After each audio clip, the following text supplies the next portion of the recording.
সকালবেলা নাস্তা ডিম পরোটা। মাটির চুলায় আজ ডিম পরোটা ভাজি করব। আলিফ বাবু আজ ডিম পরোটা খাবে না, ডিম তো খাওয়া যাবে না। আলিফ বাবু তৈরি করে দিয়েছি, সুন্নাতে খাতনা করে দিয়েছি। ও আজ ই খাবে, রুটি খাবে। এই জন্য আর জন্য তেলে রুটি ভাজি করেছি, আর এই রুটিগুলি ভাজবো, আমরা খাবো। আজকের সকালের নাস্তা আমাদের এই রুটি। কে কে সকালবেলা রুটি খান বলেন, কমেন্ট করে জানাবেন। আর আমার চুলার আশেপাশে কেমন, সবার অনেক ভালো লেগেছে। এখন দেখেন তো কেমন হয়েছে। আর মাটির চুলার রান্না কে কে পছন্দ করেন বলেন তো। আমি মাঝে মাঝে করি, আমি বেশি মাটির চুলায় রান্না করি না, কারণ আমি মাটির চুলায় রান্না করতে আমার কষ্ট হয়। এই যে দেখেন, তো সকালবেলা কে কে রুটি পছন্দ করেন, রুটি খান সকালের নাস্তায় বলেন।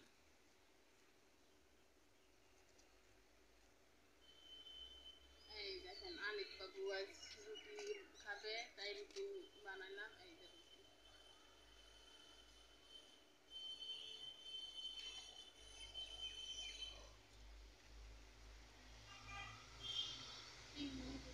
কথা কই।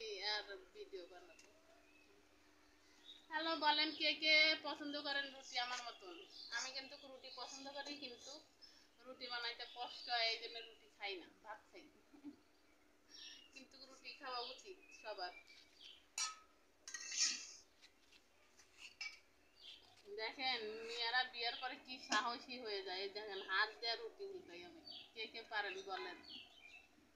বিয়ের আগে ওই যে আমি বলছিলাম না, বিয়ের আগে এলো সবাই এলো বাপের বাড়ি এলো রাজকন্যা, আর শ্বশুর বাড়ি বিয়ের পরে কাজের বুয়া।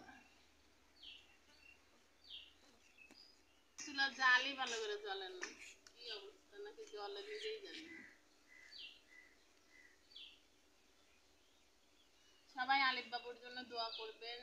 আর আজ 4 দিন না, 4 দিন হলো আর সুন্নতে খাতনা করেছি। আসলে কোনো অনুষ্ঠান কিছু করবো না, এমনিতে হঠাৎ করে প্ল্যানিং করে ফেলেছি। এই যে দেখেন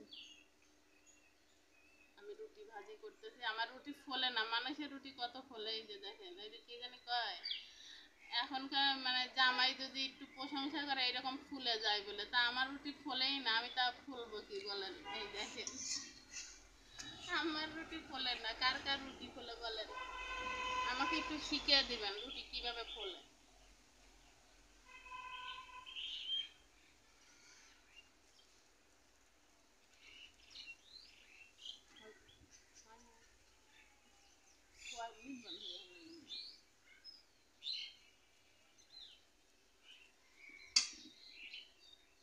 আসলে রুটি খাওয়া অনেক ভালো, সবাই মাঝে মাঝে রুটি খাবেন, কিন্তু তেল ছাড়া খাবেন।